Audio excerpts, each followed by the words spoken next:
Greetings world, this is Eliyah Israel aka Young Chi, and what I'm going to do in this video is talk a little bit about energy work.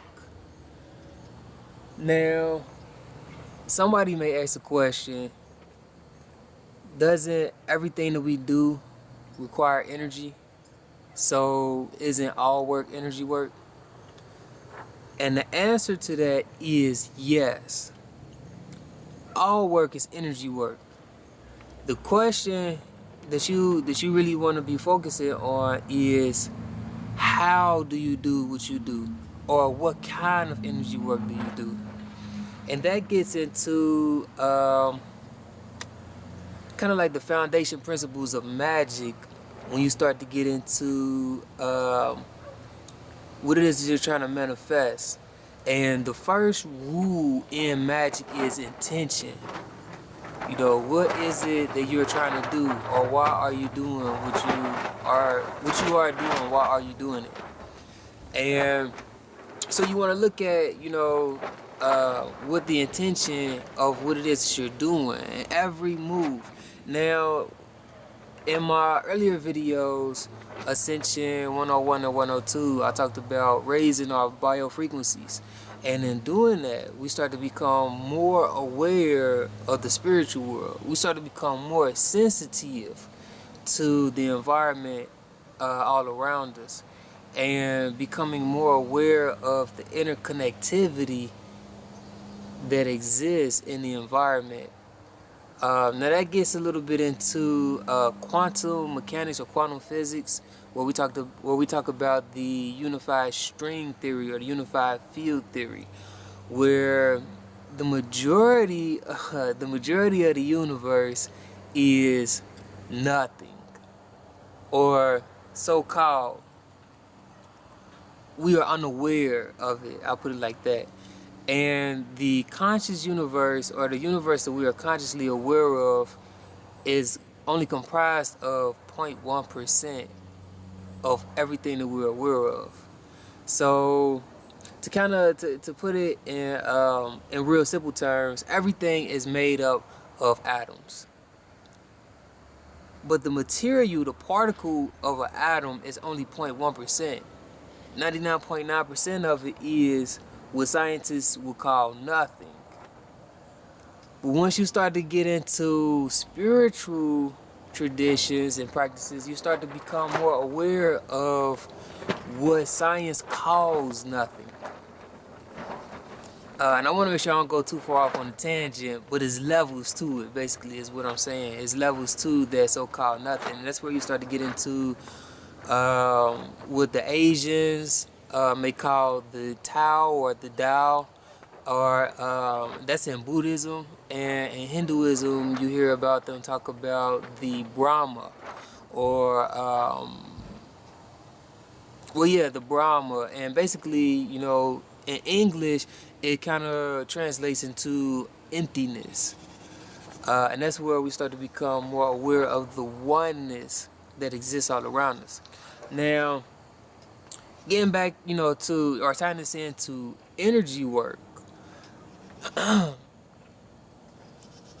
we start to become more aware of our interconnectivity, and becoming more aware and sensitive to the environment. We start to become more aware of the importance of healing, energy healing.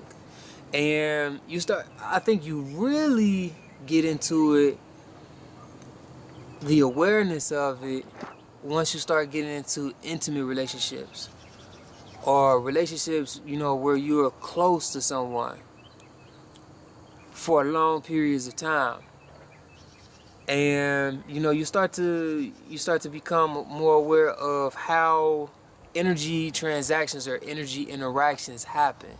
Now it happens, every day. You may be around someone, and while you around them, there's an energy transaction that's happening. And the longer you are around them, the more energy you transfer. And that's what you hear about, people who may do like apprenticeships or things like that, where they study under someone and they start to take on those characteristics of that individual. So you start to become more aware of the importance of energy healing. The more you're around people. So like, getting into ascension and raising our awareness. The level that I've gotten to is, being aware of like moods, people's emotions, and being able to how can I say, to help to restore someone's peace. Cause and especially like in today's society, you hear about a lot of people dealing with anxiety or stress, a lot of fear. There is a lot of that going on. That's where, the society that we live in functions, and it functions off of fear. That's getting a little bit into something else. But basically, getting into healing, that's the level that I've gotten to is, first being aware of the vibrations that's actually happening. Because that's what emotions really are, like vibrational levels. And for what I'm getting is, I think fear is probably one of the lowest vibrations out there. And love is actually one of the highest vibrations. Now, people say love, you have to really understand what it is that they really mean by that. And that's getting into a level of divinity that's kind of like beyond Earth or beyond the physical world. I'll probably get into that a little bit later in another video or something, where we talk about like marriage and what does it really mean to be married. Because that's like one of the most powerful, one of the most strongest bonds that a human can make, making that commitment. But that's getting into another topic I can talk about in another video.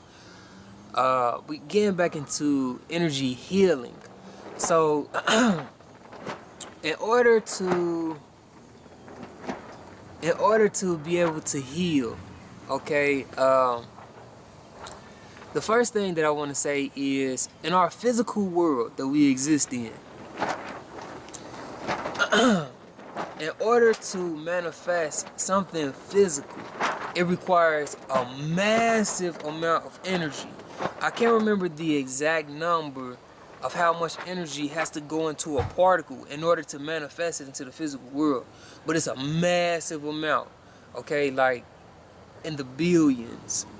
So you can kind of think about, if you're dealing with emotions are dealing on the energy level of a less dense realm. So, the level of healing that I'm seeking to be able to make it into is be able to heal our healing of the physical. But that requires much more energy. On the beginning levels, you start to become more aware of, how can I say? You start to become more aware of the energy presences that are around. So for example, like right now, the energy around it's kind of tricky because of the season that we're in. When you're in the warm climates, in the summertime, it's a lot more comfortable and relaxed. In the wintertime, especially in the colder seasons, getting kind of cold out here, it's a little bit trickier because you're in survival mode. Your body naturally goes into I don't know the exact technical term, but your body naturally goes into like a survival mode. And it's a little bit harder to be able to deal with it. You can, but it requires more energy in order to be able to reach that level of comfort. Because in order to be able to heal someone, whether they may be going through some type of emotional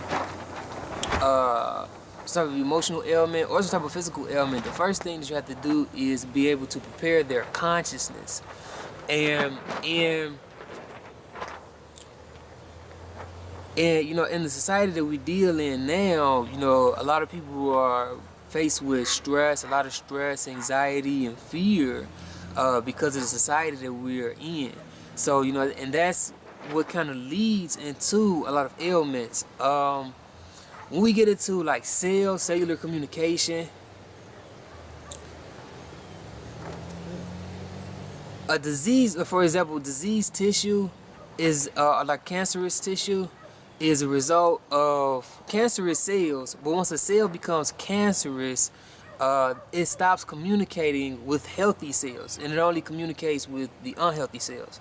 So your healthy cells. I could do another video getting into this because it's a deep concept that I'm still doing research on. But you know, like dealing with your healthy cells, you naturally have antibodies, or you naturally have an immune system to be able to help fight against any diseasement or any ailment. But you want to make sure that you have enough energy in those cells to be able to overcome whatever ailment it is that's existing within the body. And it's a lot to it, and I don't want to get too deep. I want to just scratch the surface, really, because again, you know, I'm doing research on it, but the reason why I'm doing these videos is just practice being able to present the information or talk about the information, because I love talking about these type of ideas and concepts. So tying this into energy healing, in order to be able to provide a healing, whether it's emotional or physical, the first step is being able to get whoever it is that you're trying to heal, even if it's yourself, if you're trying to heal yourself, which in turn it really is, once you get into the connectivity of everything, how we're all interconnected, you start to realize that, you know, everything that's outside of you is an extension of yourself. And it's kind of tricky, especially, you know, depending on the environment and the climate and things like that, of how well the connection is felt. And not only that, how well the connection is felt, but in order to be able to provide a healing, the person has to be in a relaxed state, first of all.